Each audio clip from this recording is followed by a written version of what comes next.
Buongiorno e bentornati al corso con Francesco, al corso di grammatica italiana.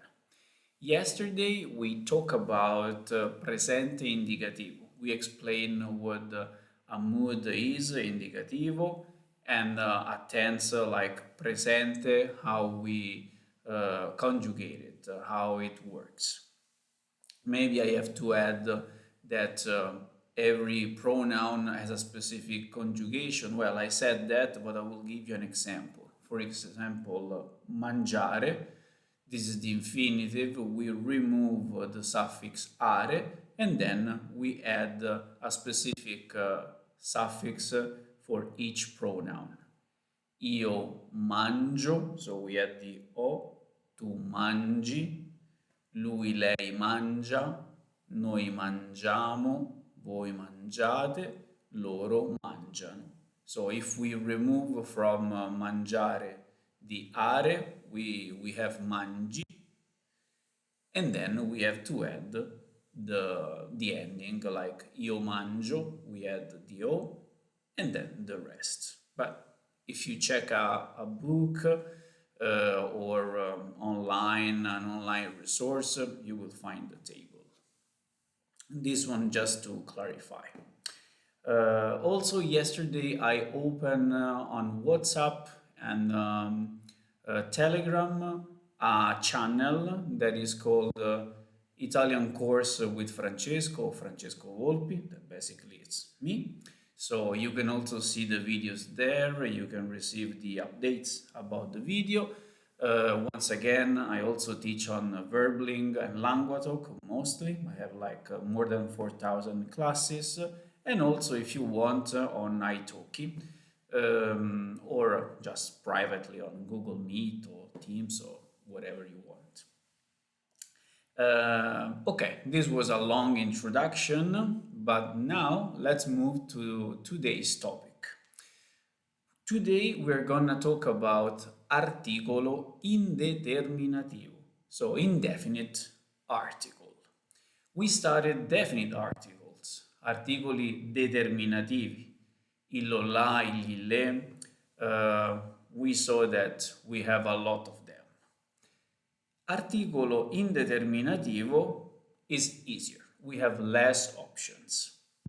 It's similar to the English one. And of course, articolo indeterminativo doesn't have the plural like articolo determinativo. So basically, we have femminile and maschile, feminine and masculine, and we have four options. So let's start with the masculine one.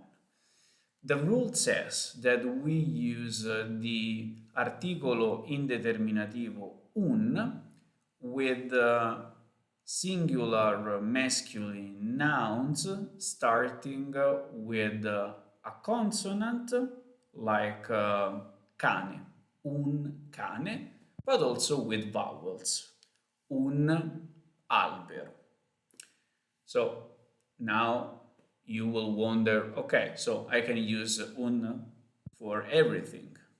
Not exactly, because we also have uno, for sure you heard about it, but when do we use that? Basically, uno, we use it like the article lo. So in the cases we use lo, we use uno. So to say an uncle, diciamo uno zio, uno yogurt, uno studente, uno jugoslavo, uno pneumatico, uno psicologo. So basically the same cases like lo. Then we have the feminine part. The feminine part, the rule says that we use the una when we have a singular feminine noun starting with a consonant. Una casa, una sorella. Instead, we use un with apostrofo, the apostrophe, which is very important to distinguish from the other un, the masculine one, when we have a singular feminine noun starting with a vowel, like amica, un'amica. The sound is like just one word, but it's un apostrophe amica, un'amica, or un albero, but that is the masculine one. Articoli indeterminativi are quite simple.